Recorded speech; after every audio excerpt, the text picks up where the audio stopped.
ونعوذ بالله من شرور أنفسنا ومن سيئات أعمالنا من يهده الله فلا مضل له ومن يضلل فلا هادي له وأشهد أن لا إله إلا الله وحده لا شريك له وأشهد أن محمدا عبده ورسوله. கண்ணியத்திற்குரிய எல்லாம் அல்ல அல்லாஹ் ஜல்ல ஷானஹு தஆலாவின் நல்லடியார்களே,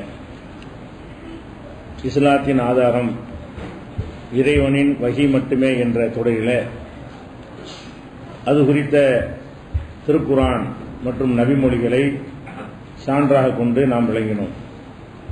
அதன் பிறகு இஸ்லாத்தின் ஆதாரமாக எவையெல்லாம் இருக்க முடியாது என்ற அடிப்படையில் சஹாபாக்களை பின்பற்றுதல், மதுஹபுகளை பின்பற்றுதல், இது மாதிரியான சித்தாந்தங்களுக்கு தரீகாக்களை, ஷேகுமார்களை, பெரியார்களை பின்பற்றுதல், அதுபோல் நம்ம சமகாலத்தில் வாழ்கிற மார்க்க அறிஞர்கள் என்று சொல்லப்படுறவங்களை பின்பற்றுதல், இதெல்லாம் இஸ்லாத்தின் ஆதாரமாக இருக்க முடியாது என்பதையும் பார்த்து வருகிறோம். அதில் நேற்றைய தினம் மார்க்க அறிஞர்கள் என்று சொல்றவங்க யாரு, மார்க்க அறிஞர்களை பின்பற்ற அவங்க சொல்வதை கேட்கணும், அவங்கள்ட்ட ஆதாரத்தோடு பத்துவாக்களை கேட்கறது தப்பு கிடையாது, அது மார்க்கத்தில் உள்ளதுதான் என்பதை அறிந்து கொண்டோம். ஆனால் இன்றைக்கு உலமாக்கள் என்று சொல்லக்கூடியவர்கள் அல்லாஹ் யாரை மார்க்க அறிஞர்கள் என்று சொல்கிறானோ அந்த தரத்தில் இருக்கிறார்களா என்றால் இல்லை என்பதற்கு சில சான்றுகளை நேற்று பார்த்தோம். இப்ப பொதுவாக ஒரு மார்க்க அறிஞர் எப்படி இருக்க வேண்டும் என்று சொன்னால், அவரிடத்தில் இருக்கிற இல்மை, கல்வியை மற்ற எல்லாவற்றையும் விட பெரிதாக நினைக்க வேண்டும். அது பெரிய பாக்கியம் எதுவென்றால் நமக்கு கிடைத்திருக்கிற மார்க்க கல்விதான், இது மாதிரியான பாக்கியம் வேற ஒண்ணு இல்லை என்று அதுல தான் அவர் என்ன செய்யணும், மகிழ்ச்சி அடையணும். காசு பணத்தை விட மற்ற மற்ற தகுதிகளை விட கிடைத்திருக்கிற மார்க்க அறிவு பெரிதானது என்று நினைக்கணும். ஆனால் இன்றைக்கு நம்ம இன்றைய உலமாக்களையும் இன்றிலிருந்து ஒரு 50-100 ஆண்டுகளுக்கு முன்னால் வரை வாழ்ந்த மார்க்க அறிஞர்கள் எடுத்துக்கொண்டீர்களேயானால் அவங்க பொருளாதாரம் தான் இலக்கு, அதுதான் பெருசு, அதுக்காக வேண்டி இந்த கல்வியை கூட நம்ம அடகு வைக்கலாம், மானத்தை கூட இழக்கலாம் என்கிற மாதிரி தான் மார்க்க அறிஞர்கள் நடக்கிறார்கள். அப்படி காசுக்காக எதையும் செய்யலாம் நினைக்கக்கூடியவர்கள்ட்ட இருந்து எப்படி உண்மையான மார்க்கம் வரும்? பொருளாதாரம் தான் அளவுகோல் என்று யார் கருதி விட்டார்களோ, அவங்களுடைய வசதி வாய்ப்புகளை பெருக்குவதுதான் இலக்கு, லட்சியம் என்று ஆக்கிவிட்டார்களோ, அதுக்காக வேண்டி எந்த விதமான இழி செயலையும் செய்வதற்கு அவர்கள் தயாராக இருப்பார்களோ, அவர்களிடமிருந்து எப்படி உண்மையான மார்க்கம் தெரிஞ்சா கூட எப்படி உண்மையான மார்க்கத்தை உங்களுக்கு சொல்ல முடியும்? அவங்க அளிக்கிற தீர்ப்பு எப்படி மார்க்கத்துக்கு உகந்ததாக இருக்க முடியும் என்பதை நம்ம சிந்திக்கணும். இப்ப பொருளாதாரத்தை நீங்க எடுத்துக்கொண்டீர்களேயானால், மார்க்க அறிஞர்னு சொல்லக்கூடியவங்க அவங்க இந்த தஞ்சை மாவட்டம், அது மாதிரியான அந்த காலத்தில் சிங்கப்பூர் பிரயாணம், சிங்கப்பூர், சைகோன், இந்த மாதிரி நாடுகள்ல எல்லாம் முஸ்லீம்கள் போய் இருப்பாங்க, மலேசியாவில எல்லாம். அவர் ஒரு பணக்காரர் இறங்கிட்டாருன்னு சொன்ன உடனே எந்தெந்த ஊர்ல இருந்தெல்லாம் கேள்விப்பட்டு அஜத்துமார்கள் கியூ நிற்கும். எங்க அவர் வீட்டு வாசல்ல ஒரு பெரிய அரபிக் கல்லூரி முதல்வர்னு சொல்லுவாங்க, பெரிய அரபிக் கல்லூரி பேராசிரியர்னு சொல்லுவாங்க. இவர் மதரசா லீவ போட்டுக்கிட்டு போய் இந்த அவர் வந்துட்டாராம், பணக்காரர் வந்துட்டாராம் என்று சொல்லி அவங்க வாசல்ல போய் நிற்பாங்க. 10 பேர் 20 பேர் டெய்லி என்ன செய்வாங்க, வாசல்ல நிற்பாங்க. அவர்கள் 2 மணி நேரம் காக்க வச்சு ஒரு கவர்ல வச்சு கொடுப்பாங்க இல்லையா, இதை வாங்குவதற்காக வேண்டி ஒரு பிச்சைக்கார மாதிரியான, பிச்சைக்காரனா இது கௌரவ பிச்சை, பெரிய தொகை பிச்சை, அவ்வளவுதான். அப்ப இந்த மாதிரியான ஒரு தரத்துல போய் நிக்கிறாங்களே, ஒரு மார்க்க அறிவு இருந்தால் இப்ப யாராவது செய்வாங்களா? மார்க்க அறிவுல முதல்ல சுயமரியாதை தானே மார்க்க அறிவு. ஃபர்ஸ்ட் அறிவு என்ன? மார்க்க அறிவுங்கிறது ஒவ்வொரு மனிதனுக்கு செல்ஃப், அவனுடைய அந்த ரெஸ்பெக்ட், சுயமரியாதை சொல்றாங்க இல்லையா, அது இருக்கணும். மானத்தை இழந்துடவே கூடாது. இன்னும் இந்த உலமாக்கெல்லாம் என்ன பண்றாங்கன்னு கேட்டா, சில பகுதிகளில் இமாமாக இருப்பார்கள், இருக்கும்போது 1 வருஷம் 2 வருஷம் இருந்த பிறகு ஒரு சிங்கப்பூர் பயணம், மலேசியா பயணம் போவாங்க. எதுக்கு சிங்கப்பூர் பயணம்? பெரிய பயான் பண்றதுக்கா? அதெல்லாம் கிடையாது. பெரிய மீளாது விழாவில் பேசுறதுக்கு போறாங்க, அப்படியும் கிடையாது. எதுக்கு போறாங்கன்னு கேட்டா, இந்த ஊர்க்காரன்லாம் என்ன செய்யறான், அங்க கடை வச்சுட்டு இருக்கான், சின்ன சின்ன கடை வச்சிருப்பான். அப்ப அங்க போய் என்ன செய்யற, சலாம் அலைக்குன்னு கடை கடையா ஏறி 1 வெள்ளி 2 வெள்ளி கொடுப்பாங்க அந்த நாட்டு காசுல. அது ரொம்ப நம்ம நாட்டுக்கு மதிப்பு கூட. அது 1 வெள்ளினா நம்ம 20 ரூபா, 30 ரூபா, 40 ரூபான்னு வரக்கூடிய அந்த மதிப்புள்ள ரூபாயா இருக்கிறதுனால அங்க போய் கடை கடையா ஏறி அந்த முகத்தை கூட பதில் கூட சொல்ல மாட்டாங்க அந்த கடைக்காரங்க. சலாம் அலைக்கின்றவன என்ன செய்வாங்க, தூக்கி போடுவாங்க. கேவலமா இருக்கும். அப்ப இவ்வளவு இழிவையும் சுமந்து கொண்டு போயிட்டு வீடு கட்டிடுவாரு. அப்ப இது மார்க்க அறிஞருக்கு உகந்ததா? உழைத்து கஷ்டப்பட்டு சம்பாதித்து செய்ய வேண்டியது, அல்லது உங்களுக்கு நேரத்தை அர்ப்பணிக்கிறீங்க என்று ஊதியம் கொடுக்கறாங்க, மற்ற ஏற்பாடுகளை செஞ்சு தர்றாங்க, அதுக்கு மேலேயும் இப்படி இழிவான ஒரு செயல் அவங்க செஞ்சாங்கன்னா அவங்கள்ட்ட எப்படி மார்க்கம் வரும்? யோசிச்சு பாருங்க. மார்க்கத்தை எப்படி அவங்க சொல்ல முடியும்? அவங்களால பணக்காரர்களை சார்ந்து நின்றா அவங்க செய்யற தப்பு எப்படி கண்டிப்பாங்க? பொதுவாக இந்த ஆடம்பரம் வீண் வரையும் பணக்காரன் செய்வாங்க. ஏழை வந்து அவனை செய்ய இயலாது. அவன் நினைச்சா கூட அவன் ஆடல் பாடல் கூத்து கும்மாளத்துக்குலாம் அவனுக்கு என்ன இல்ல, பைசா இல்ல. பணக்காரங்க செய்வாங்க. அப்ப இந்த பணக்காரர்களை செய்யும் பொழுது யார் தடுக்கணும்? மார்க் அறிஞர்கள் தடுக்க, தட்டி கேட்கணும். இப்படி செய்யாதீங்கப்பா, இது பாவம். இப்படி கையேந்தது எப்படி தட்டி கேட்பாரு? இப்படி அவங்கள்ட்ட நீதி கையேந்தி வாங்கி விட்டாருன்னு சொன்னா செல்வந்தர்களுடைய தீமைகளை வந்து என்ன செய்ய மாட்டாங்க? பொருளாதாரத்தை வைத்து செய்கிற வீண் விரயங்களுடைய ஆடம்பரங்களை எல்லாம் கண்டிக்க முடியாத ஒரு நிலைமைக்கு என்ன செய்வாங்க?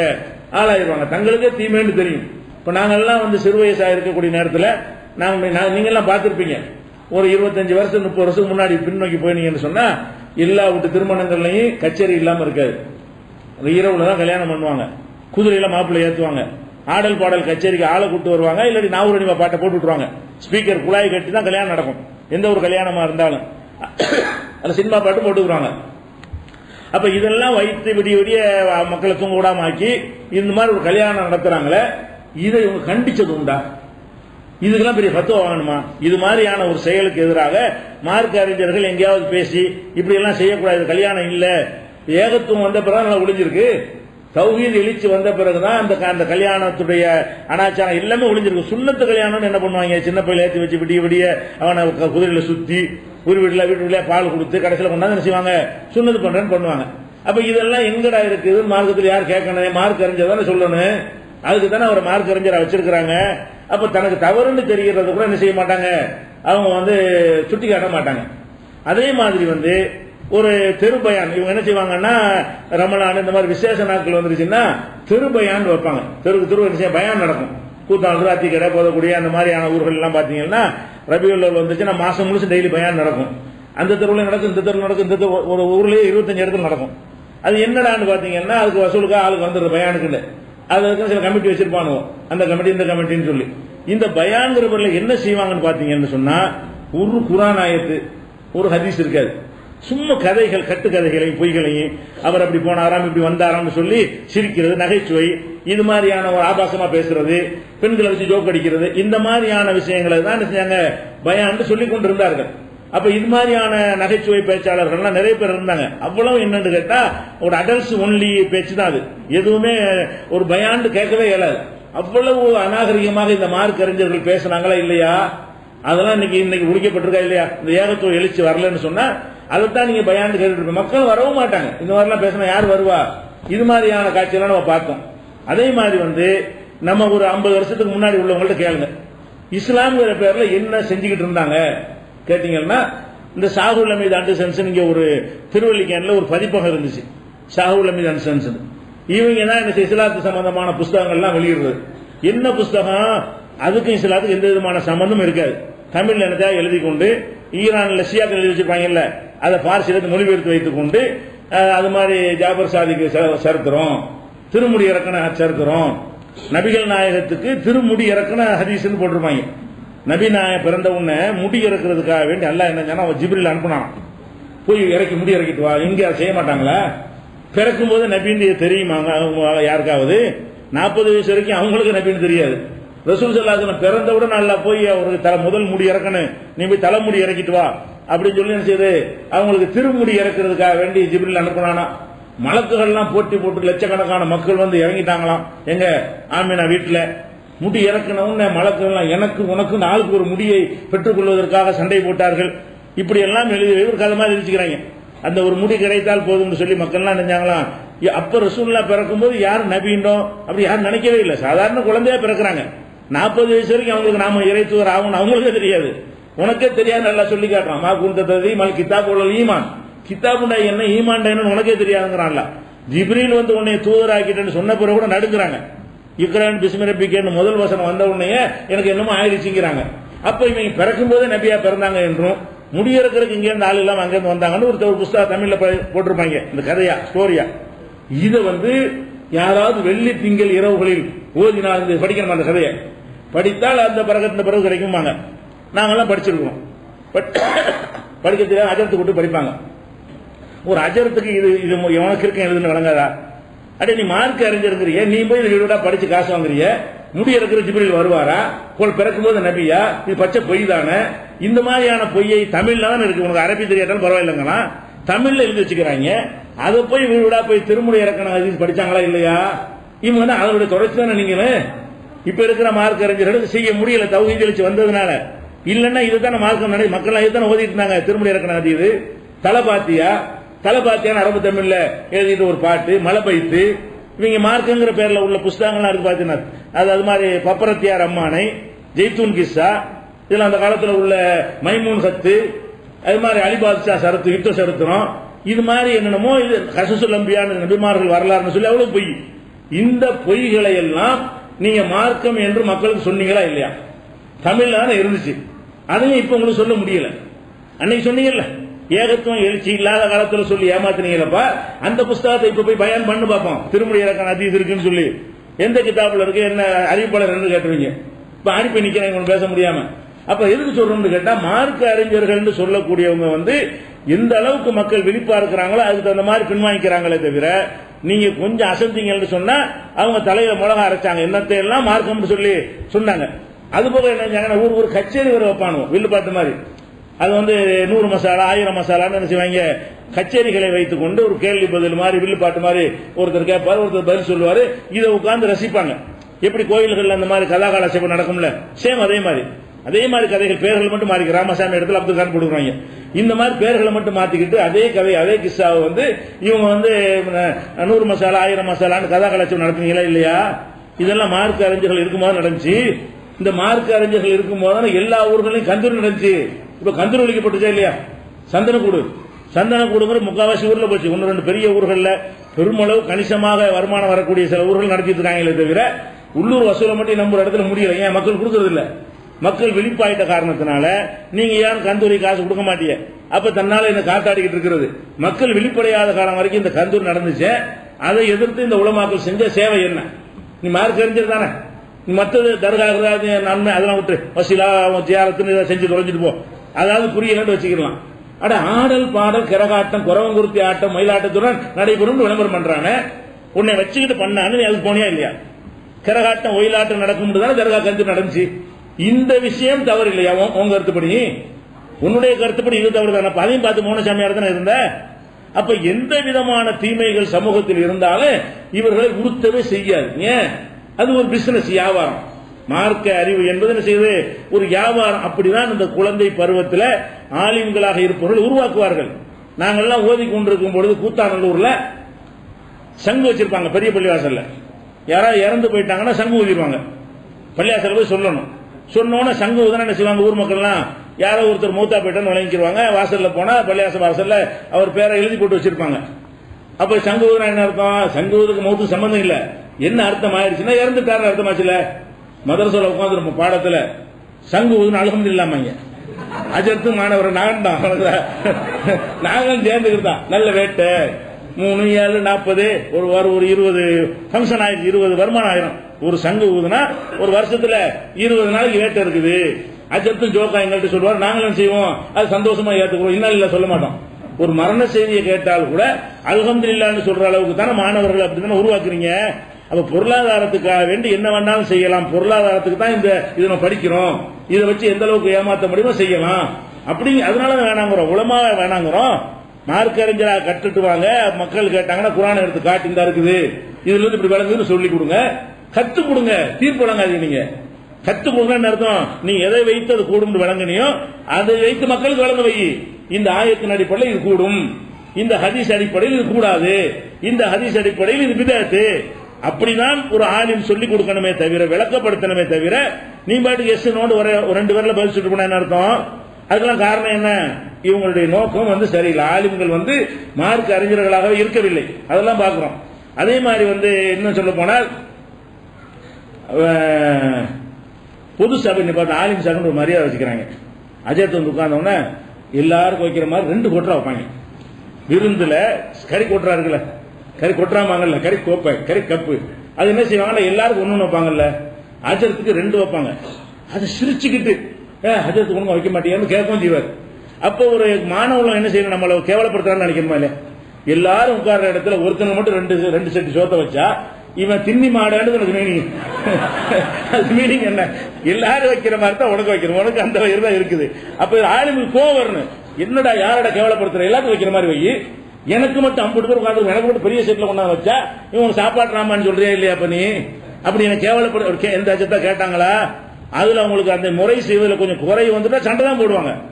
அப்ப இந்த மாதிரி எல்லாம் நீங்க செஞ்சீங்களா? உங்களுக்கு இந்த மாதிரி எல்லாமே டபுளா தரணும், மக்கள் மத்தியில வச்சு அதிகமா சாப்பிடுறதுக்கு தரணும்னா அது ஒரு பெரிய அதான் மரியாதை. இவர்கள் எதிர்பார்த்த மரியாதை என்னன்னு கேட்டா கவர்ல ஜாஸ்தியா போட்டு கொடுக்கணும், அது மாதிரி சாப்பாடு நிறைய கொடுத்துடணும். மரியாதை செஞ்சாங்க. கவர்ல 5 ரூபா குறைச்சா மரியாதை செய்யல. மரியாதைன்னா அது கண்ணியப்படுத்துறது, அவங்க சொல்ல கேட்கறது, அதற்கு இப்படி செய்யலாம், நம்ம கல்யாணம் பண்ண போறோம் மார்க்கப்படி என்ன செய்யலாம் அவர் சொல்லி, அதுக்குள்ள கிடையாது மரியாதை. கவர் கரெக்டா இருந்தா மரியாதை. கவர்ல கம்மியா போயிட்டா, கைமட்ட கம்மியா போச்சுன்னா மரியாதை போயிடுச்சு. அப்ப இந்த மாதிரி இருந்தீங்களா இல்லையா? இன்னைக்கு இருக்கிறீங்களா இல்லையா? இன்னைக்கு மார்க் அறிஞர்கள் அப்படித்தான் இருந்துட்டு இருக்கிறீங்க. எதுக்கு மக்கள்கிட்ட இளவு விட்டு மரணித்து விட்டு சோகத்தில் இருக்கிற வீட்டுல போய்கிட்டு அன்னைக்கு காசு வாங்கிட்டு வர்றீங்க, அன்னைக்கே அல்பாத்தியான்னு சொல்லி கை நீட்டுறீங்க. இது எப்படி உங்களுக்கு மனசு வருது? அதே மாதிரி இந்த பொதுவாக நீங்க பாத்தீங்கன்னு சொன்னா இப்ப கிறிஸ்தவ மதத்தில் இருக்கிறாங்க, அங்கேயும் பாதிரிகள் மத குருமார்கள் இருக்கிறாங்க. அவங்க அதை சம்பாதிக்கிறாங்க, அதை சம்பாதிக்கத்தான் செய்யறாங்க. ஆனால் சம்பாதிக்கிறதுல ஒரு பாதி அளவுக்காவது மக்களுக்கு செய்யறாங்க பாக்குறீங்களா? அவங்க என்ன செய்யறாங்க? மக்களுக்கு உதவிகள், அந்த மாதிரி சேவைகள், ஒரு சுனாமி, ஒரு புயல், வெள்ளம் போய் நின்று என்ன செய்யறது, அரிசிகள் அது மாதிரிலாம் கொடுக்குறாங்களா இல்லையா? இன்னைக்கு அந்த மத குருமான் நம்ம ஆலிம் சாக்கெல்லாம் போய் இது மாதிரி பணியை செஞ்சு பார்த்துருக்கிறீங்களா? அஜத் மாதிரிலாம் போய் வெள்ள நிவாரண பணி, புயல் நிவாரண பணி, சுனாமி நிவாரண பணிட்டு போய் என்னப்பா தூக்கு இதெல்லாம் நன்மையான காரியம் தானே, எல்லாம் செய்யணும்னு நீங்க வழங்கி தானே வச்சிருக்கீங்க. மக்களுக்கு சொல்றீங்கல்ல அந்த உதவி செய்யணும் இந்த உதவி செய்யணும்னு. இப்படி எல்லாம் நீங்கள் இந்த ஆலிம்கள் செஞ்சு பார்த்திருக்கிறோமா? ஏன் நீங்க தானே செய்யணும் முக்கியமா? மார்க் அறிஞர் நீங்க தானே, பாதிக்கப்பட்டவங்க உதவுற கடமை தானே. ஆலிம் சா ஒரு ஆள் ஆக்சிடென்ட்ல 4-5 பேர் செத்ததுக்காக மட்டும்தான் வசூல் பண்ணிருக்காங்க எனக்கு தெரிஞ்சு.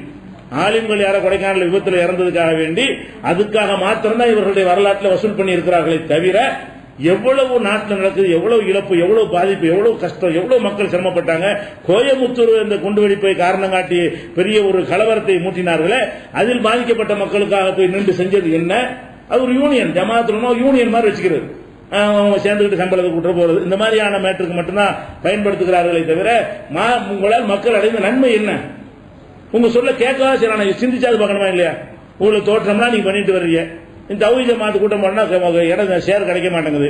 நீங்க கூட்டம் போட்டு 23-43 பேரை வச்சுட்டு கூட்டம் போட்டா கூட ஸ்டேஜில் உள்ள விட கீழே மக்கள் கம்மியா தானே இருக்கிறாங்க. அப்ப எதனால அந்த நிலைமை, எதனால அந்த இழிவு வருது? பொய்களை ஏத்துக்கிற தயாரா இல்லை. விளங்காத காலத்தில் ஏற்றுக்கொண்டார்கள்.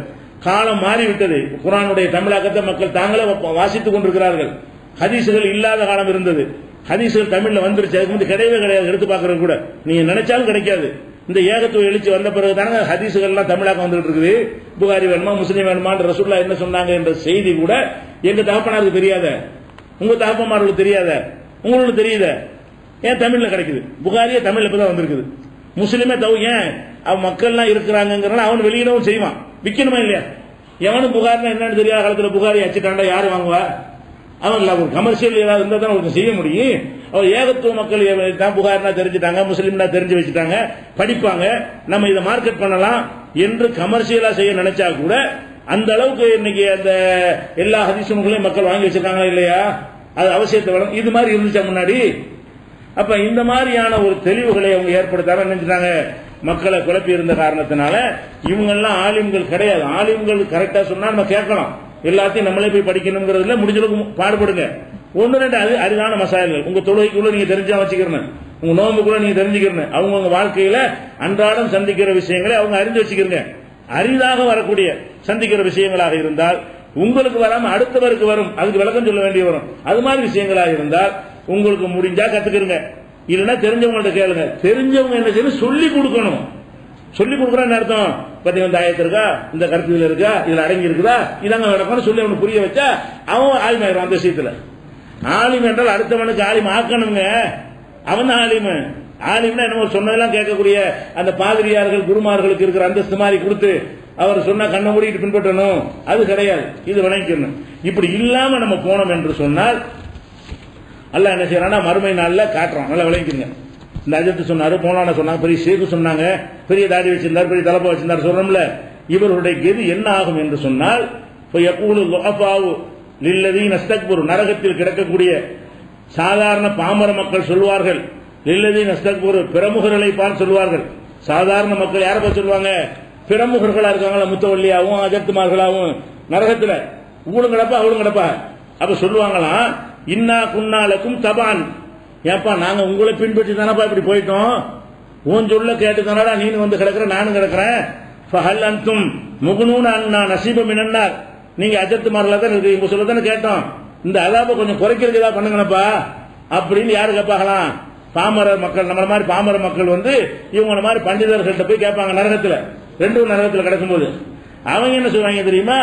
இன்னா குள்ளுன் பியர், நாங்கள் தானே கிடக்குறோம், எங்கள்கிட்ட வந்து கேட்கிற, நீங்க கிடக்கிறமா நான் தானே கிடக்குறேன், நான் எப்படி உனக்கு குறைக்கிறது, நான் என்ன குறை, வேற இடத்துல இருந்தா உன்னை காப்பாத்துக்க பண்ணுவேன், நானும் வந்து கிடக்குறேன் நீங்க வந்து கிடக்குற, இன்னா குள்ளுன் பியா, நம்ம எல்லாரும் இங்க தானே கிடக்குறோம் என்று சொல்லி விடுவார்கள். இன்னல்லாஹ கத் ஹக்கம பைனல் இபாத், அடியார்களுக்கு அல்லாஹ் தீர்ப்பளித்து விட்டா நீ ஒன்னும் செய்ய முடியாது, எங்களால ஒன்னும் செய்ய முடியாதுப்பா என்று யார் சொல்லுவாங்களா?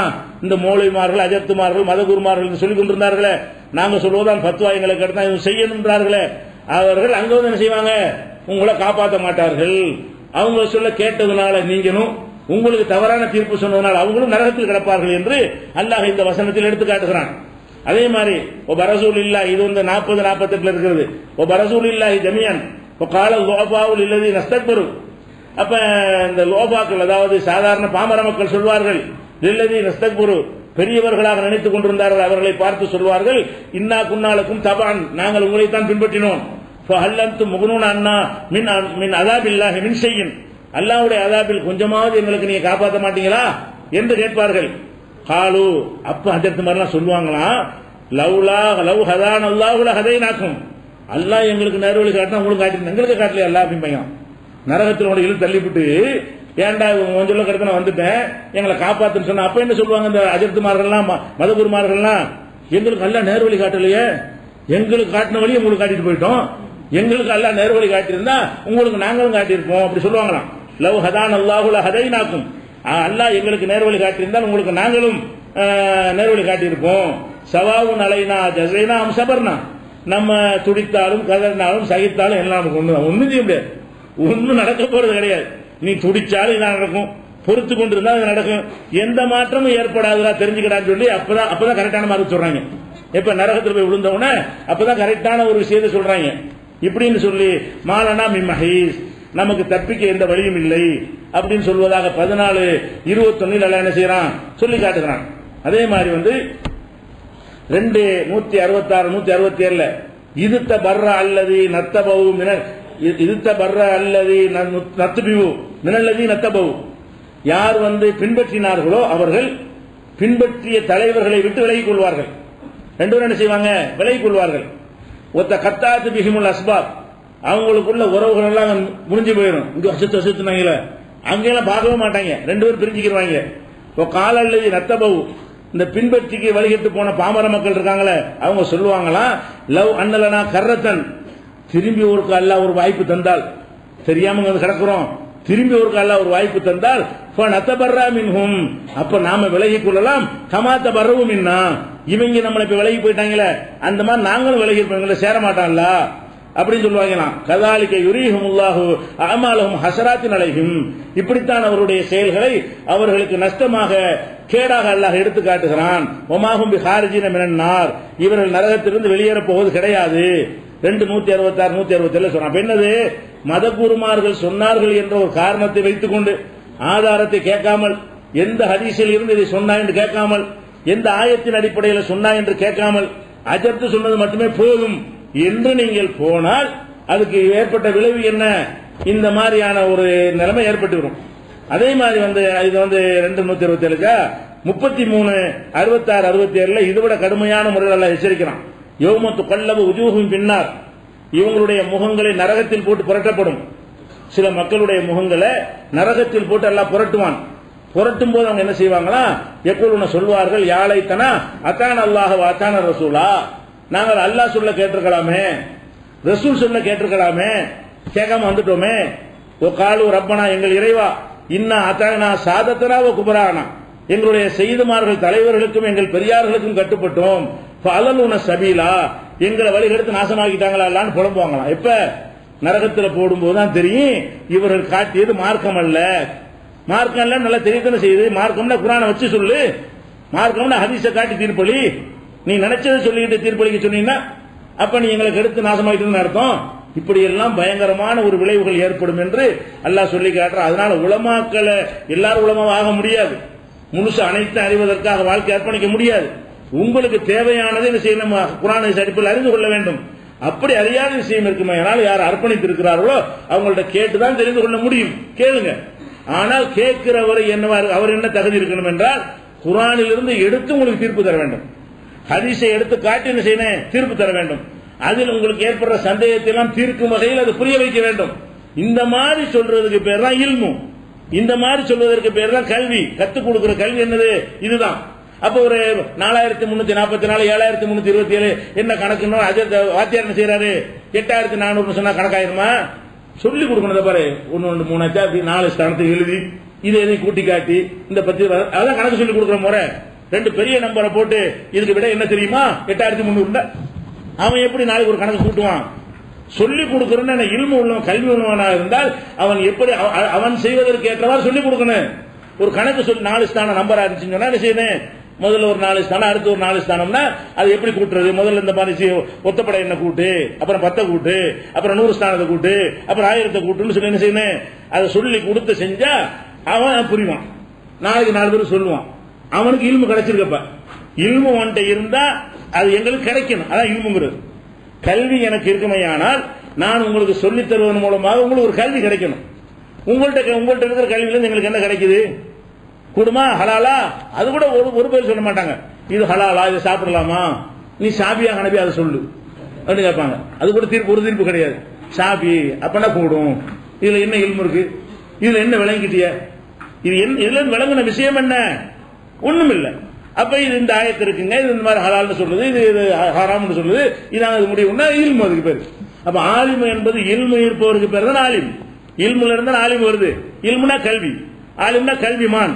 கல்விமானா இருக்கிறவங்க தான் ஆலிமா இருக்க முடியும். நீங்க என்னைக்கு கல்விமானா நீங்க இருந்தீங்க? வெறுமனே பில்டப் கூட தோற்றத்தில் என்ன செய்றீங்க, கல்விமானா ஆக்கி காட்டுறீங்க. நீங்க மெம்பர்ல இருந்து பார்த்தா உங்களுக்கு தெரியுங்க எந்த அளவுக்கு இவங்க போய் சொல்றாங்கன்னா, ஷாபி மதுஹப் இருக்கிற ஊர்கள் இருக்குல்ல, அந்த ஊர்களெல்லாம் போனீங்கன்னு சொன்னா பள்ளி வாசல்ல உட்கார்ந்து கொண்டு பச்சையா போய் சொல்லுவாங்க. எப்படி போய் சொல்லுவாங்க? அஜர்த்து மெம்பர்ல ஏறுவார். ஏறும்போது என்ன செய்வார்னு கேட்டா, அதுக்கு தனியா ஒரு சட்டையும் போட்டு, அதுக்கு மேல ஜிப்பாவும் போட்டு, அதுக்கு மேல ஒரு கோட்டும் போட்டு, அதுக்கு மேல போய் தலப்பாவும் கட்டி ஒரு சிக்கன் அவெல்லாம் வச்சு ஒரு டைப்பா தான் என்ன செய்வாரு. அன்னைக்கு அவர் தான் ராஜா. அந்த மாதிரி ஸ்டைல மெம்பர்ல எப்படி ஏறுவாங்க? சும்மா படியில ஏற வேண்டியானே ஒரு வச்சு நின்று அப்படி நின்று எப்படி ஏறுவா? எது ஒரு படியில ஒரு காலை வச்சு அடுத்த படியில ஒரு கால அப்பதான் படியில ஏறுவோம். இவர் எப்படி ஏறுவாரு?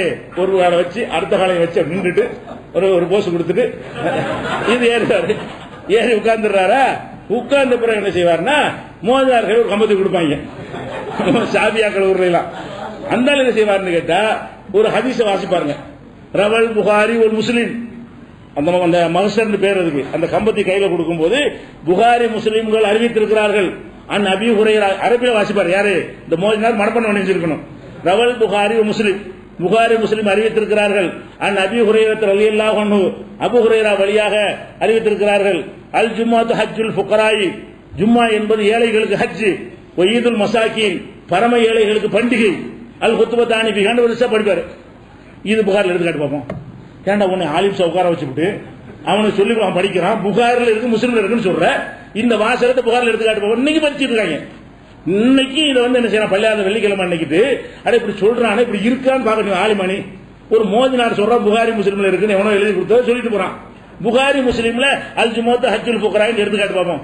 நீ என்ன வாசகத்தை வாசிக்கிறாயோ அது மாதிரியான ஒரு ஹதீஸ் புகாரிலும் இல்லை, அது மாதிரியான ஹதீஸ் முஸ்லிம்ல இல்லை. நீ என்ன ஆலிமப்ப? ஒரு புக்ல இருக்குன்னு சொல்ற, ஹதீஸ்ல இருக்கு முட்டையா இருந்தா கூட ஏதோ ஒரு புக்ல பார்த்தா சொல்லி ஏமாத்திட்டு போயிடலாம். நீ கரெக்டா ஒரு பேரை சொல்லி சொல்ற, புகாரியில் இருக்கிறது முஸ்லிம்ல இருக்குங்கிற, இந்த அருகு புகாரி காட்டு. அப்ப என்னங்கடா நீங்க ஆலிமப்ப? புகாரில் இருக்கிற பச்சையா போய் சொல்றான்னு கேட்டு உட்கார்ந்து இருக்கிறீங்க. நிறுத்த வச்சு உங்களுக்கு நிறுத்துறதுக்கு ஒண்ணு தம்பு வரல. இது சொன்னா கூட ஏதாவது குழப்பம் வந்துருமோ, எடுத்துருவாங்களோ, முத்தோலை அடிப்பாருன்னு பயப்படுறாங்க. புகார்ல என்னன்னு தெரியும். அப்ப நீ என்ன ஆலிமணி? உன்னை வச்சுக்கிட்ட குரான் இல்லாத ஒன்னை எல்லாம் இருக்குன்னு சொல்லுவான். அதே மாதிரி என்ன செய்வாங்க, குரான்ல இல்லாத குரான்ல இருக்குமாங்க. 3 தடவை உட்கார்ந்து அஜர்த்து மாதிரி எல்லாரும் உட்கார்ந்து கொண்டு 3 தடவை பாட்டு படிப்பாங்க. அரபு தமிழ்ல இருக்க அந்த பாட்டு. அதுல ஒரு பாட்டு என்ன, நிகழ்த்தும் ஒடுக்கத்தின் புதன் வாரத்தை நெடியோன் நகுசென்றான் குரானிலே பைத்து மாதிரி படிப்பாங்க. ஒடுக்கத்து புதனை வந்து குரான்ல அல்லாஹ் பீடைன்னு சொல்லிட்டான். நகுசுனா பீடை.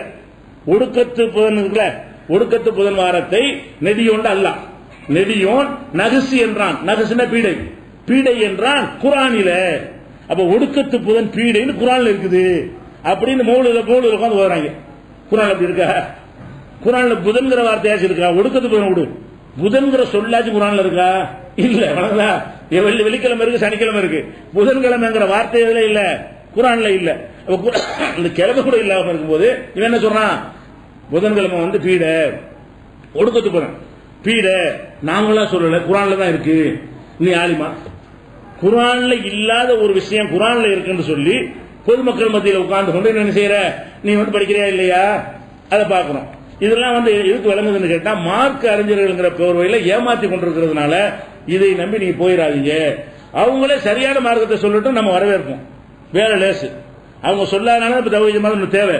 இருக்கிற ஆளுங்கெல்லாம் ஒரு முடிவு எடுத்து ஜமாத்துல் தீர்மானம் போட்டு வேற தீர்மானம் போட்டு செய்யறதுக்கு பதிலா நீங்க இருக்கிற மறுமை இம்மையை காப்பாத்தி நினைச்சான்னு செய்யணும். இப்ப கூட இனிமேல் நாங்கள் குரான்ல உள்ள ஆதாரத்தோடு தான் பேசுவோம், ஹதீஸ் படி தான் பேசுவோம் சொல்லி யாரும் பேச மாட்டோம். எங்களுக்கு வேலையே இல்லை. இன்னும் நிறைய மக்கள் ஏகத்துவத்தை அறிஞ்சிட்டு போயிடுவாங்க. அப்படி இல்லாத காரணத்தினால இதெல்லாம் மார்க்கத்தை வச்சு ஏமாத்தி நரகத்துக்கு எதுக்கு வருது? இப்படிலாம் சொன்னா நரகத்துக்கு போவாங்களா இல்லையா மக்கள்? நரகத்துக்கு போற வேலையை செஞ்சா அவனை திட்டம் எப்படி இருக்கிறது? அந்த ஒரு கோபத்தினாலதான் இதெல்லாம் சொல்ல வேண்டியிருக்கிறத தவிர அவங்களுக்கு கொடுக்கல அவங்களுக்கு பகையா? அவன் பாத்தியவன எங்களுக்கு என்ன, ஓதாட்டி எங்களுக்கு என்ன, அவன் மீளாவில் பேசி காசு வாங்கினா எங்களுக்கு என்ன, வாங்காட்டி எங்களுக்கு என்ன, எங்களுக்கு ஒன்றும் பாதிப்பு கிடையாது. நரகத்துக்கு கொண்டு போற வேலை அதுக்காக தடுக்கிறோம், விளைவிக்கணும். இது ஒண்ணு. அடுத்ததாக உலமாக்களுக்கு அப்புறம் நம்ம மக்கள்கிட்ட அடுத்து ஒரு பாதிப்பு என்னன்னு கேட்டா, ஒரு மார்க்கத்தில் ஒரு விஷயம் உள்ளதா இல்லையான்னு அறிந்து கொள்வதற்கு அதிகம் எவ்வளவு பேர் இருக்காங்க பார்ப்பாங்க. ஒரு விஷயத்தை வந்து ஒருத்தன் ஹராமுங்கிறான், ஒருத்தன் ஹலாலுங்கிறான். அப்ப என்ன செய்வாங்கன்னா கைத்துக்கு சொல்லுவாங்க, ஹராம் தான் 3 பேர் ஹராமுங்கிறாங்க, ஹலால் 3 பேர் தான் சொல்றாங்க. அப்ப இதான் சரி. அப்ப எந்த பக்கம் ஜாஸ்தியா இருக்கிறதோ, இத்தனை ஊர்கள்ல சந்தனக்கூடு நடத்துறா இல்லையான்னு பிரச்சனை ஆயிரும். உடனே ஊரை கூட என்ன செய்வாங்க, மக்கள்கிட்ட கருத்து கேட்பாங்க. மார்க்க என்ன சொல்லு கேட்கவியா, நீ மக்கள்கிட்ட கருத்து கேட்பியா? சந்தனக்கூடு என்பது மார்க்கத்தின் பேரால் செய்யற, இது செய்யலாமா, இதுக்கு ஆதாரத்தை சொல்லுங்கடான்னு மக்கள்கிட்ட கேட்கறது இல்ல. ஊரை கூட்டி வைத்துக் கொண்டு சந்தனக்கூடு கச்சேரி பண்ணலாம், கைத்துங்க, அது 200, கச்சேரி நடத்தக்கூடாது 2 போங்கடா. இதான் மார்க்கம் நடந்து கொண்டிருக்கிறது.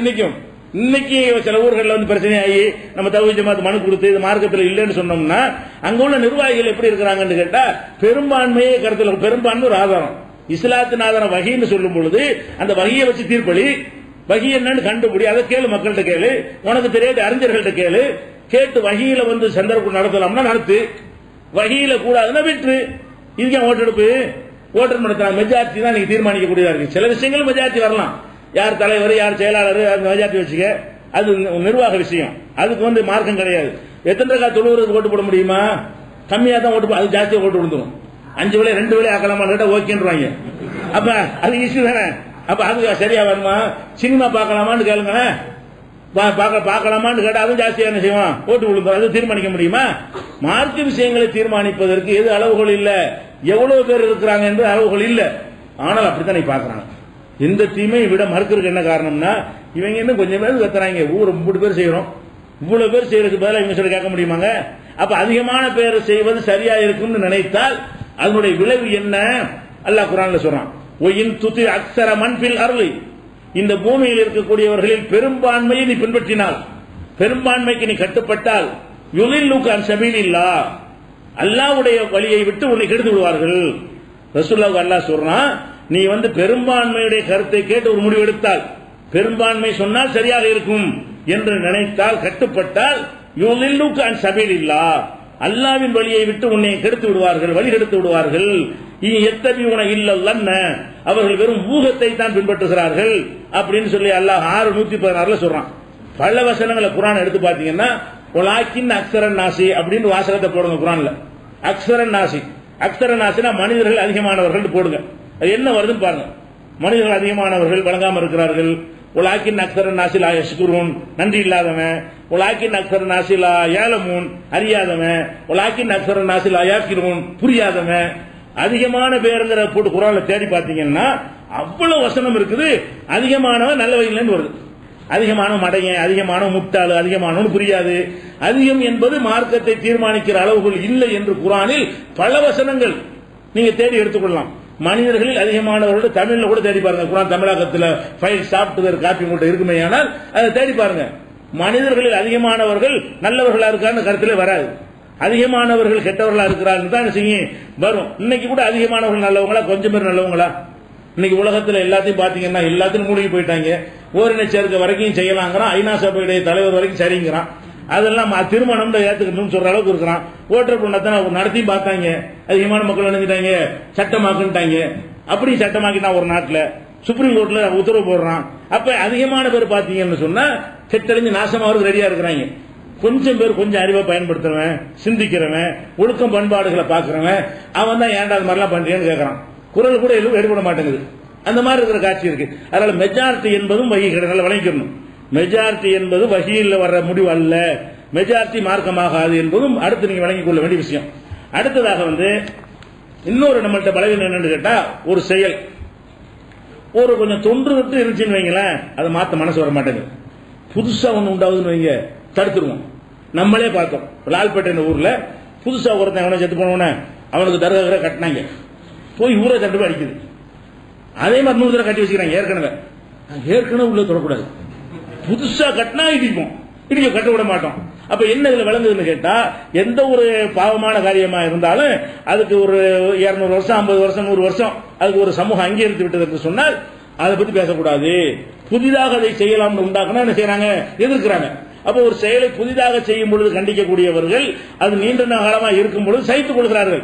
உங்க ஊர்ல ஒரு உங்க அப்பம் பாட்டம் காலத்துல கண்டுக்கிறாம விட்டு டாஸ்மாக் கொண்டு வச்சுட்டான்னு வைங்க, நீங்க கண்டுக்கிற மாட்டீங்க.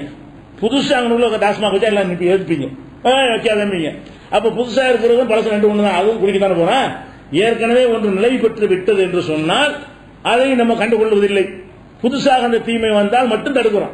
இது அந்த முன்னோர்கள் செய்ததுதான் சரி நினைக்கிறோம்ல, இதுவும் வகியாகாது. முன்னோர்களை தூக்கி எரிஞ்சிடணும். அல்லாஹ் எப்படி சொல்றான், ஒய்தா கீரலகும், இந்த மக்களுக்கு சொல்லப்படுமையானால் இத்தபியூமா அன்சலல்லாஹ், அல்லாஹ் அருளியதை பின்பற்றுங்கள் என்று சொல்லப்படுமையானால், காலு அவர்கள் பதில் சொல்கிறார்கள், பல் நத்தபியூமா அல்பைனா அலைஹி ஆபானா, எங்கள் முன்னோர்களை எப்படி கண்டோமோ அப்படித்தான் பின்பற்றுவோம். நீ என்ன புதுசா என்ன சொல்ற, எங்க அப்பா சொல்லட்டும் தாத்தா சொல்லட்டும், போன்ற நான் எப்படி கேட்கிறது? நாங்கள் எதையும் செய்வதாக இருந்தால் எங்க அப்பன் பாட்டன்மார்கள் சொன்னதைத்தான் கேட்போம் என்ற பதிலை சொல்கிறார்கள். அல்லாஹ் அதுக்கு பதில் சொல்றான், அவ்வளவுக்கான ஆபாகும் லா யாக்கிலூன செய்யன் வலா யஹ்ததுன், இவங்களுடைய முன்னோர்கள் ஒன்னு விளங்காம இருந்தாலும் நேர்வழி பெறாமல் இருந்தாலும் பின்பற்ற போகிறார்களா? உன் முன்னோரை பின்பற்று, நல்லவே சொல்லியிருந்தாலும் பின்பற்றிட்டு போ. உன் முன்னோர்கள் வாரி வாரி வழங்கல, வள்ளலா இருந்தா நீ வாரி வாரி வழங்கு, அது தப்பு கிடையாது. உன் முன்னோர்கள் சமூக சேவை செஞ்சாங்கன்னு சொல்லி நீ போய் செய்யி, அது தப்பு கிடையாது. உன் முன்னோர்கள் அனாச்சாரத்தை செஞ்சு வச்சுட்டு போயிருக்கிறான், ஆடல் பாடல் கூத்து கும்மாளம் கொடிமரம் தீமிதி இதெல்லாம் மார்க்கம் என்று ஆக்கிட்டு போயிருக்கிறான். அதை என்ன பின்பற்றாது? அது இல்முளவு சேர்ந்ததா, நேர்வழியாது? அல்லாஹ் கேட்கிறான், அப்படி கேட்கிறான், அவ்வளவுக்கான ஆபாகும், இவங்களுடைய முன்னோர்கள் லா யாக்கிலூன செய்யன், உன்னையும் விளங்காதவர்களாக இருந்தாலும் வலா யஹ்ததுன், நேர்வழி பெறாமல் இருந்தாலும் பின்பற்ற போகிறார்களா? அப்ப முன்னோர்களை பின்பற்றுவது என்ன கவனிக்கணும், பின்பற்றதான் வேணும். முன்னோர்கள் செஞ்ச சில நல்ல விஷயங்களை பின்பற்றலாம். முன்னோர்கள் செஞ்ச சில ஒழுக்கம் பண்பாடுகள்லாம் இருக்கும். அந்த காலத்தில் ஒழுக்கமா இருந்தாங்க, பண்பாடா இருந்தாங்க, கெட்ட செயல்கள் கம்மியா இருந்துச்சு. ஒழுக்க சம்பந்தமான விபச்சாரம் போன்றவைகள் எல்லாம் அந்த காலத்து மக்கள்கிட்ட குறைவாக இருந்தது. அதுல பின்பற்று, தப்பு கிடையாது. அப்ப எதுல பின்பற்றக்கூடாது? எது நேர்வழியில் இல்லையோ, எது அறிவுக்கு ஏற்றதா இல்லையோ, மூடத்தனமாக இருக்கிறதோ அதில் பின்பற்றாதுங்கிறது அந்த வார்த்தை எல்லாம் பண்ணலாம். ஏற்கனவே செய்யன், ஒன்னும் விளங்காம அவன் செய்திருந்தாலும், முட்டாள்தனமா செய்திருந்தாலும், வலா யஹ்ததுன், நேர்வழி இல்லாமல் வகி இல்லாமல் செய்திருந்தாலும் நீ பின்பற்றுவியா அப்படின்னு நல்லா கண்டிக்கிறார் 2:17. அதே மாதிரி இதே கேள்வி கேட்கும்போது முன்னோர் பதில் சொல்றாங்க, ஹஸ்புனா மா வஜதனா அலைஹி ஆபானா, எங்கள் முன்னோர்களை எதில் நாங்கள் கண்டோமோ அது எங்களுக்கு போதும். நீ ஒன்னும் புதுசா சொல்ல வேண்டாம். நபிமார்கள் போய் வகியை சொல்லும் பொழுது நீ வாயை பத்திட்டு எங்க அப்பா பாட்டெல்லாம் தெரியாம நீ தெரிஞ்சிட்டீங்க, அவங்க சொன்ன எங்களுக்கு போதும். அவ்வளவுக்கான ஆபாகும் லா யாலமுன செய்யன் வலா யஹ்ததுன், இவருடைய முன்னோர்கள் ஒன்னு விளங்காமலும் நேர்வழி பெறாமல் இருந்தாலும் பின்பற்ற போறார்களா? இதே கருத்தை 5:14 அல்லாஹ் சொல்லி காட்டுகிறான். இன்னும் சொல்ல போனா சில அசிங்கமான விஷயத்தை எல்லாம் மார்க்கம்னு செஞ்சாங்க மக்காவில் உள்ள ஆளுக்கு. என்ன அசிங்கம்?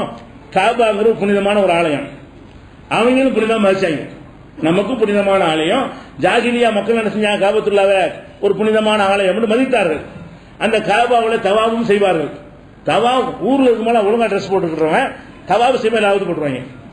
தவாப் செய்யும்போது நிர்வாணமா கடவுளுக்கு முன்னாடி என்னதுக்கு ட்ரெஸ், பிறக்கும்போது ட்ரெஸ்ஸோட பிறந்தோம் இப்படி தத்துவம், பிறக்கும்போது ட்ரெஸ்ஸோட பிறந்தோம், பிறக்கும்போது எப்படி இருந்தோமோ அப்படித்தான் இறைவனை காபால வழிபடணும் அப்படின்னு விதியை வைத்துக் கொண்டு அசிங்கமான ஆபாசமா நின்று கொண்டு என்ன செய்வாங்க, சுத்துவாங்க, தவாப் செய்வாங்க. காபாங்கிற அல்லாவுடைய ஆலயம்ங்கிற பயம் இல்லாம இதையெல்லாம் அல்லாஹ் வந்து அனுமதிச்சிருப்பானாங்கிற ஒரு அறிவு கூட செலுத்தாம இப்படி செய்வது அல்லாவுக்கு உகந்தது என்று சொல்லி செய்வாங்க. ஏன்டா அப்படி செய்யறேன்னு கேட்டா அதுக்கு பதில் என்ன, இதா பாலு பாகிஷத்தன், அசிங்கமான செயலை இவர்கள் செய்யும் பொழுது காலு வஜதனா அலைஹா ஆபானா, எங்க முன்னோரும் இப்படி செஞ்சாங்க. இப்படிதான் கேள்வி கேட்காது, எங்க அத்தா இப்படிதான் போனார், நிர்வாணம் தான் சுத்தினார், எங்க தாத்தா இப்படித்தான் செஞ்சாரு. அது மாதிரி பதில் என்ன செய்யறாங்க, வஜதனா அலைஹா ஆபானா, எங்கள் முன்னோர்களை இப்படித்தான் கண்டோம். ஒல்லாஹு அமரனா பிஹி, அல்லாஹ் இப்படித்தான் சொன்னாங்க. எங்களுக்கு முன்னோர்கள் செஞ்சதுல அல்லாஹ் சொல்லி செஞ்சுட்டாங்க. முன்னோர்கள் செஞ்ச காரியங்கள் என்ன நினைக்கிறான், அது கரெக்டா செஞ்சாங்கன்னு நினைக்கிறது அந்த வார்த்தையை போடுறான். எப்படி போடுறான், ஒல்லாஹு அமரனா பிஹி, இப்படி நிர்வாணமா சுத்த சொல்லி எங்க அப்பம் பாட்டமாவர்களுக்கு அல்லாஹ் சொல்லி கொடுத்தான். எங்க அப்பம் பாட்டமாவர்கள் சொந்தமாவளும் செய்யல, அல்லாஹ் தான் சொல்லி கொடுத்தான்றாங்க. அதுக்கு அல்லாஹ் பதில் சொல்றான், குல் நபியே நீங்க சொல்லுங்கள், இன்னல்லாஹ லா யஅமுரு பில் ஃபஹ்ஷாய், அல்லாஹ் வந்து அசிங்கத்தை ஏவ மாட்டான். அந்த அறிவு கூட இல்லையாடா, இதுக்கு புஸ்தகத்தை படிக்கணுமா? அல்லாஹ் வந்து அசிங்கத்தையும் ஆபாசத்தையும் கட்டளை இடுவானா? இன்னல்லாஹ லா யஅமுரு பில் ஃபஹ்ஷாய், அருவருக்கத்தக்க காரியங்களை எல்லாம் அல்லாஹ் ஏவ மாட்டான். தக்குருன அலல்லாஹி மா லா தஅலமூன், அல்லாஹ்வின் மீது அறியாத இட்டுக்கட்டி சொல்கிறீர்களா அப்படின்னு அல்லாஹ் பதில் சொல்றான் 7:28 வசனத்துல.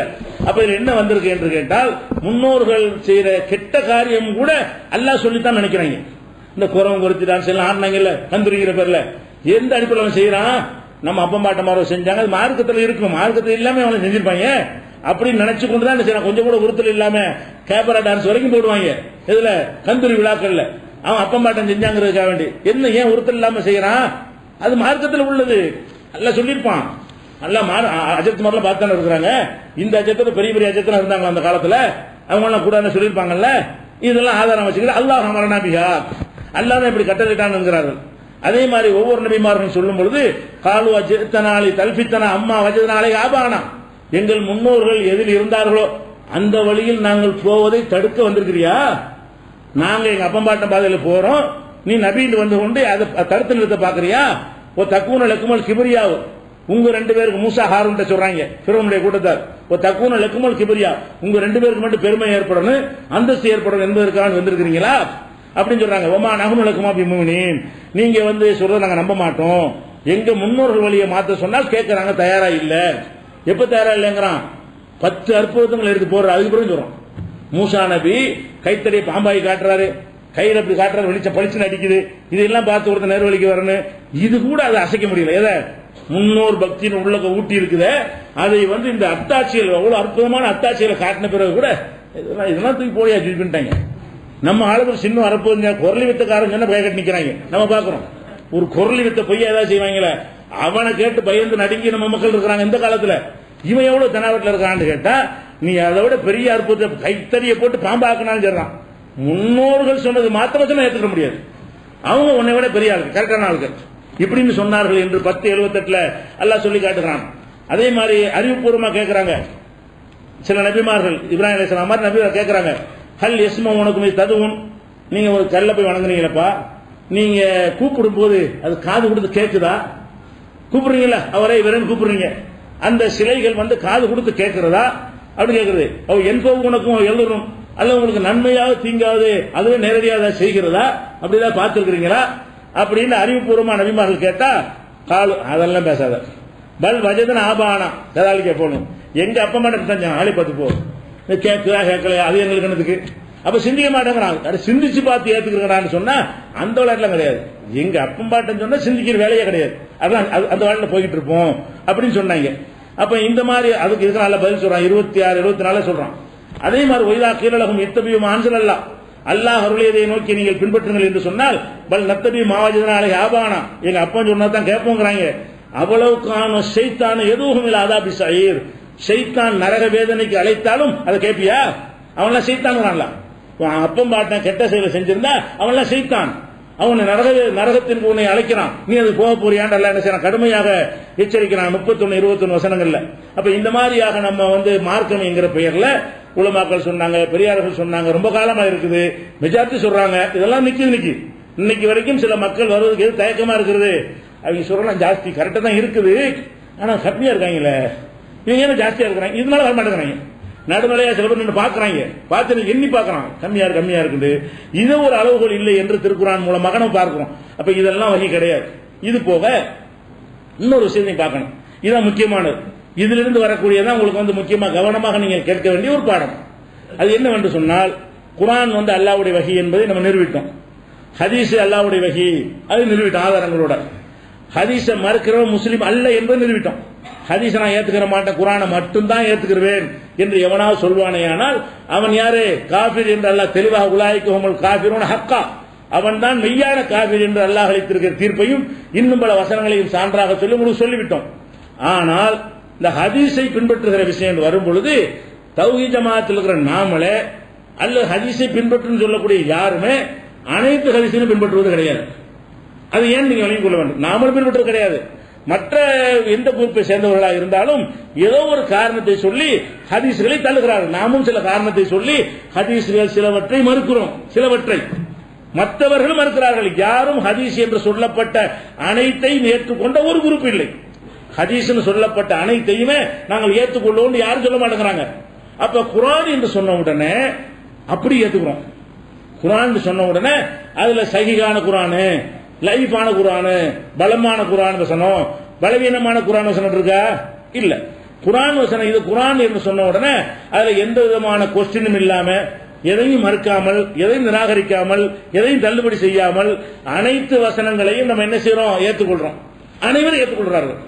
குர்ஆனை யாருமே குர்ஆனை மட்டும் முடிவு வச்சுக்கல, ஏற்றுக்கொள்கிறார்கள். ஹதீஸ் என்று வந்த உடனே அப்ப இது குர்ஆன் அல்லாஹ் சொன்னது, ஹதீஸ் ரசூலுல்லாஹ் சொன்னது. அப்ப அல்லாஹ் சொன்னதை கேட்கணும், ரசூலுல்லாஹ் சொன்னதை கேட்கணும் போது ஹதீஸ் எப்படி நீங்க சில ஹதீஸை மறுக்கிறீங்க? ஹதீஸ் வந்தா உடனே அப்படி ஏத்துக்கிற வேண்டியதானே என்று ஒரு சந்தேகம் தான் இன்றைக்கு உள்ள பெரிய குழப்பமா இருக்குது. இந்த சந்தேகத்திற்கான தெளிவு இல்லாத காரணத்தினால்தான் அந்த மாதிரி சில ஹதீஸ்களை நம்ம ஏத்துக்கிற கூடாதுன்னு சொல்லும் பொழுது ஹதீஸை மறுக்கிறாங்க. அவங்க அதோட மறுக்கிறாங்க. அதனால உங்களுக்கு லிஸ்ட் போட்டு நான் சொல்லி காட்டுவேன், வேற வேற காரணத்தை சொல்லி. அப்ப இந்த மாதிரி சொல்ற காட்சியை பார்க்கிறோம். அப்ப என்ன மேட்டர் கேட்டா, குர்ஆன் என்று சொன்னால் ஏன் அப்படி ஏற்றுக்கொள்கிறோம், ஹதீஸ் என்று சொன்னால் அதில் மாத்திரம் ஏன் சிலதை ஏற்றுக்கொள்கிறோம், சிலதை ஏற்றுக்கொள்வதில்லை? இது நீங்க சிந்திக்கணும். இப்ப நபிகள் நாயகம் ஸல்லல்லாஹு அலைஹி வஸல்லம் இந்த காலத்துல வாழ்றாங்கன்னு வச்சுக்கிறோம், அல்லது நாம இப்ப எல்லாரும் நபிகள் நாயகம் காலத்துல வாழ்றோம்னு வச்சுக்கிறோம். ரசூலுல்லாஹ் காலத்துல இப்ப நம்ம எல்லாரும் வாழ்ந்தோம்னு வச்சுக்கிறோம். அப்படி வாழ்ந்த காலமாக இருந்தால் ஹதீஸ்ல எதுவுமே லைவ் கிடையாது. ரசூலுல்லாஹ் நேரம் உங்கள்கிட்ட சொல்றாங்க, உங்க காதல கேட்கறீங்க, அவ்வளவுதான் முடிஞ்சு வச்சு. குர்ஆனை கட்டுப்படுற மாதிரி ஹதீஸ் கட்டுப்பட்டு ஆவணிய. ரசூலுல்லாஹ் சொன்னது உங்க காதல கேட்டீல்ல, அல்லாஹ் சொன்னாங்கன்னு ரசூலுல்லாஹ் சொல்லும்போது எப்படி கட்டுப்பட வேண்டுமோ அதே மாதிரி ரசூல் ஸல்லல்லாஹு அலைஹி வஸல்லம் அவர்கள் ஒரு விதத்தில் உங்களை செஞ்சோ சொல்லியோ காட்டியிருப்பார்களே, ஆனால் அதை 100% ஒன்றை கூட விடாமல் பின்பற்றுவது கட்டாய கடமை. நபிகள் நாயகம் வாழும் போது அவர்கள் நம்மிடத்தில் நேரடியாக அதை சொல்வார்களே, ஆனால் நீங்க அந்த காலத்தில் வாழ்ந்தாலும் சரி, அவர்கள் இந்த காலத்தில் வாழ்ந்தாலும் சரி, அதுல எந்த ஒன்றையும் நம்ம என்ன செய்ய முடியாது, மறுத்த காபிராயிரும். ஏன்னா ரசூலுல்லாஹ் நம்மள்ட்ட சொல்றாங்க. அதே நேரத்தில் ரசூலுல்லாஹ் காலத்துக்கு பிந்தி ரசூலுல்லாஹ் சொன்னாங்கன்னு சொல்லும் போது அங்கதான் என்ன செய்ய கருத்து வேறுபாடு வருது. ரசூலுல்லாஹ் வாழும் போது சஹாபாக்கள்கிட்ட ஒரு ஹதீஸை சொல்லி ஒரு உத்தரவு போட்டு சஹாபி மறுத்தார்னு வைங்க, காபிராயிடுவார். அந்த சஹாபி காபிரா போயிடுவார். ரசூலுல்லாஹ் என்ன செய்யறாங்க, மறுத்தாருன்னா எனக்கு ஏறலன்னு மறுக்கிறது இல்ல, ஓஞ்சல நான் கேட்கணுமான்னு மறுக்கிறது. எத்தனையோ சுன்னத்துகளை சஹாபாக்கள் செய்யாம விட்டுருக்காங்க. நீ சொல்ற நான் கேட்க மாட்டேன், குர்ஆனை தான் கேட்பேன் அப்படின்னு ஒரு சஹாபி பேசி இருப்பாரே, ஆனால் அவர் காபிராயிடுவார். அப்படி யாரும் பேசல. அப்ப ரசூல் ஸல்லல்லாஹு அலைஹி வஸல்லம் வாழும் போது அவங்க என்ன சொன்னாலும் நம்ம காதால கேட்டோம் என்று சொன்னால் அதுல எல்லாமே சஹீஹ் தான். ரசூல் ஸல்லல்லாஹு அலைஹி வஸல்லத்துடைய ஹதீஸ்களை அவங்க வாயால் நீங்கள் நேரடியாக கேட்டால் அதுல லைஃபுக்கு இடமே கிடையாது. ஹதீஸில் லைஃப் கிடையவே கிடையாது, சொல்லி விளங்கிக்கிறங்க. அப்ப எங்க பிரச்சனை வருதுன்னு கேட்டா, ரசூல் ஸல்லல்லாஹு அலைஹி வஸல்லம் சொன்னாங்கிறோம்ல, சொன்னதை நாம கேட்கல, சொன்னதை நாம கேட்கல, ஒருத்தர் கேட்கிறார், ஒரு ஆள் தான் கேட்டிருக்கிறாரு. அந்த ஒரு ஆளு அவருக்கு பிந்தின தலைமுறையில் ஒரு ஆளுக்கு சொல்றாரு, அந்த ஒரு ஆளு இன்னொரு ஆளுக்கு சொல்றாரு, அந்த ஒரு ஆளு இன்னொரு ஆளுக்கு சொல்றாரு. ஒரு அஞ்சாவதா வரக்கூடியவர் புக்குல எழுதிக்கிறார். இப்படி வாய் வழியா வரும் பொழுது சஹாபி சொல்றது வாய் வழியா தான் இருக்குது. சஹாபி சொன்னது தாபியின்கள் வாயில் வரும்போது அவர் வாய் வழியா தான் சொல்றாரு. அடுத்த தலைமுறை ஒன்று வாய் வழியா வருது. இப்படியே ஒரு 4-5 பேர் வந்த பிறகு அஞ்சாவதா கேட்கிறவரோ 4வது கேட்கிறவரோ அவர் இப்படி அறிஞரா இருக்காருன்னு வைங்க, எழுத்தரா இருக்காருன்னு வைங்க, ஆய்வாளர் இருக்காருன்னு வைங்க, அவர் என்ன செய்வாரு, சொல்லுப்பா உனக்கு யாருப்பா சொன்னா, அவருக்கு யார் சொன்னார் கேட்டு அதை பதிவு பண்ணிக்கிறார். அப்படி வரக்கூடியவர்கள்ல சரியானவர்களும் இருக்கலாம், தவறானவர்களும் இருக்கலாம். நம்மள்கிட்ட ரசூலுல்லாஹ் சொன்னால் நம்ம தான் நேர கேட்கிறோம். இடையில் ஆட்கள் வழியாக வரலை, இடைத்தரகர் வழியாக ஹதீஸ் வரல, நம்மள நேரடியாக கேட்டு விட்டோமே. ஆனால் ரசூலுல்லாஹ் சொன்னது கன்ஃபார்ம். ஒரு 4-5 பேர் வழியாக வரும் பொழுது அப்ப என்ன நடக்கும் என்று கேட்டால், இடையில உள்ளவன் ஒரு முனாஃபிக்கா இருக்கலாம், ஒரு கெட்டவனா இருக்கலாம், இந்த சிறந்த காலம்லாம் முடிஞ்சு கெட்ட காலத்தில் வாழ்ந்தவனா இருக்கலாம், ஒரு நோக்கத்துக்காக என்ன செய்வான் ரசூலுல்லாஹ் பேரை பயன்படுத்தி விட்டு அடிச்சிருக்கலாம். அதுவும் ஹதீஸ் அறிஞர்கள் பதிவு பண்ணி வச்சிருக்கலாம். அப்ப அந்த ஹதீஸ்ல என்ன செய்வாங்கன்னா ஆய்வு செய்யணும். எதுக்கு ஆய்வு செய்யணும்? ரசூலுல்லாஹ் சொன்னாங்களான்ற மேட்டர்னால வளைக்கணும், சொன்னதை மறுப்பதற்கு அல்ல. எதுக்கு ஆய்வு செய்யணும்? இப்படி ஒரு செய்தி சொல்லப்படுது, இதை ரசூலுல்லாஹ் சொல்லி இருப்பாங்களா, இதை ரசூலுல்லாஹ் செஞ்சிருப்பாங்களா, இதை ரசூலுல்லாஹ் அங்கீகரிச்சிருப்பாங்களா ஆய்வு பண்ண வேண்டிய அவசியம் ஏற்படுது. எதனால ஏற்படுது? இந்த 1-2 ஆட்கள் வழியாக சொல்லப்படுது. குர்ஆன் 1-2 ஆட்கள் வழியாக வரல. குர்ஆன் நமக்கு வந்திருக்குது, அவ்வளவு சஹாபாக்களும் சேர்ந்து இதான் குர்ஆன் சொன்னாங்க, அவ்வளவு தாபியீன்களும் சேர்ந்து இதான் குர்ஆன்டாங்க, அவ்வளவு தபோ தாபியீன்களும் சேர்ந்து இதான் குர்ஆன்டாங்க. 4ஆம் நூற்றாண்டுல உள்ள அவ்வளவு பேர் இது குர்ஆன் சொன்னாங்க. 5ஆம் நூற்றாண்டுல உள்ள அவ்வளவு முஸ்லிம் தான் குர்ஆன் சொன்னாங்க. இன்னைக்கு 14ஆம் நூற்றாண்டுல இருக்கக்கூடிய முஸ்லிம் அனைவரும் குர்ஆன்ங்கறாங்க. அப்ப இது குர்ஆன் என்பதை அவ்வளவு முஸ்லிம் சொல்றோம். இந்த அவ்வளவு முஸ்லிமுக்கும் அவங்களுக்கு முந்தைய அவ்வளவு முஸ்லிம் சொல்றாங்க, அந்த அவ்வளவு முஸ்லிமுக்கு அவங்களுக்கு முந்தையவங்க சொல்றாங்க போது இது குர்ஆன் தான் என்று ரசூலுல்லாஹ் அறிமுகப்படுத்தினாங்கல்ல, அந்த செய்தி எந்த ஒரு டவுட்டுக்கும் இடமில்லாம அனைவராலும் ஏற்றுக்கொள்ளப்பட்டு வர்றதுனால நம்மளிடமே சொன்ன மாதிரி வந்துருது. நம்மள்கிட்ட ரசூலுல்லாஹ் சொல்ல இத்தனை பேர் சொல்றாங்க, ஒருத்தரோட மாற்றி சொல்லல, இவ்வளவு பேர் சேர்ந்து இதான் குர்ஆன் சொல்லும் பொழுது அதுல சந்தேகப்படுவதற்கான எந்த ஒரு வாசலுமே கிடையாது. அது குர்ஆனுடைய, அதனால குர்ஆன்ல எதையுமே மறுக்க முடியாது. 14 நேத்து மறுக்க முடியாது, இன்னும் 1,00,000 வருஷத்துக்கு பிறகு போனா மறுக்க இயலாது. ரெக்கார்டாக்கி மனப்பாடமாக்கி அவ்வளவு பேரும் இதான் குர்ஆன் குர்ஆன் சொல்லி எத்தனை குரூப்பா 72 கூட்டமா பிரிஞ்சாலும் அவ்வளவு குர்ஆன் ஒண்ணுதான். 72 கூட்டத்துக்கு குர்ஆன் இது அந்த ஒரு குர்ஆன் தான். குர்ஆன் மாற்றமே இல்லாமல் வர்றது பிறகு பார்க்கிறோம். ஹதீஸ்களை பொறுத்த வரைக்கும் என்ன நிலைமை என்றால், 1-2 அவ்வளவு ஹதீஸ் சஹாபாக்கள் அறியல. ரசூலுல்லாஹ் சொல்லும் பொழுது ஒரு சபையில 10 பேர் இருந்திருப்பாங்க, அந்த 10 பேர் கேட்பாங்க, வராத 10 லட்சக்கணக்கான மக்கள் வெளியில் நிற்பாங்க, அவங்க கேட்டுக்க மாட்டாங்க. இந்த 10 பேரும் போய் பயான் பண்ணி திருமுனை கூட்டம் போட்டு மைக் வச்சு சொல்லிட்டு இருப்பாரு, அவர் காதல வாங்கிட்டு அவர் வாடி அவர் போயிடுவார். அவருக்கு ஏதாவது ஒரு பிரச்சனை வரும் பொழுது, அவர் சந்திக்கும் பொழுது, இல்ல நீங்க இப்படி செய்யக்கூடாத ரசூலுல்லாஹ் இப்படி தானே சொன்னாங்க, அந்த இடத்துல போடுவார். அவற்றை இருக்கிற உள்வாங்கி வைத்துக் கொள்வார். அவருக்கு தேவை ஏற்பட நேரத்தில் என்ன செய்வார், அந்த 10 விஷயத்தை மக்கள்கிட்ட 2-3 சொல்லுவார். இப்படி ஹதீஸ்களை பொறுத்த வரைக்கும் ஒருவர் வழியாக ஒருவர், இருவர் வழியாக ஒருவர், இந்த மாதிரி வர்ற காரணத்தினால அப்ப யார் வழியாக வருது அவங்கள ஆய்வு பண்ணணும். அவங்க நல்லவங்க தானா, அவங்க காலத்தில் அவனுக்கு ரிமார்க் சொல்லியிருக்காங்களா, பொய் சொல்லுவாங்களா, ரசூலுல்லாஹ் பேர்ல இட்டு கட்டி சொல்லுவாங்களா என்றெல்லாம் ஒரு பிரச்சனை வருகிறது. அப்பதான் என்ன பண்றாங்கன்னா, அப்ப ஹதீஸ்களை ஆய்வு செய்துதான் எடுக்கணும் என்கிற ஒரு நிலைப்பாட்டுக்கு வர்றாங்க. இது பீடிகை. அப்ப எதனால ஆய்வு செய்ய நிலைக்கு வந்தாங்க, என்னென்ன மாதிரிலாம் நடந்துச்சு அந்த காலத்துல, எதனால இந்த மாதிரி ஆய்வு செய்யணுங்கிற அவசியம் ஏற்பட்டுச்சு, ஆய்வு செய்யாமல் எல்லா ஹதீஸையும் ஏற்றுக்கொண்டால் என்ன ஏற்படும், இதுகளை எல்லாம் பற்றி என்ன செய்வோம் தொடர்ச்சியா இந்த இறுதி வரைக்கும் உங்களுக்கு இந்த தலைப்புல தான் ஓடும். ஹதீஸ்கள்ல என்ன மாதிரி ஹதீஸை ஏற்றுக்கொள்ளணும், என்ன மாதிரி ஆதாரப்பூர்வமான ஹதீஸை ஏற்றுக்கொள்ளணும், ஆதாரப்பூர்வமான விட்டுறணும். எது ஆதாரப்பூர்வமானது, அந்த அளவுகள் என்ன, இந்த விஷயங்களில் தெளிவாக இருந்தா தான் ஹதீஸ் என்று சொல்லி ஹதீஸ் இல்லாததை உங்கள்கிட்ட சொல்லி யாரும் ஏமாற்ற முடியாது. அது சம்பந்தமாக எதிர்த்தரப்பினர் வைக்கிற எல்லா வாதங்களுக்கும் இன்ஷா அல்லாஹ் இதுல உங்களுக்கு பதிலும் சொல்லப்படும். முதல்ல ஹதீஸ் துறையை பற்றிய ஒரு விளக்கம் இன்ஷா அல்லாஹ் உங்களுக்கு தரப்படும். நாளையிலிருந்து கூடுதல் கவனத்தோட வாங்க. அஸ்ஸலாமு அலைக்கும்.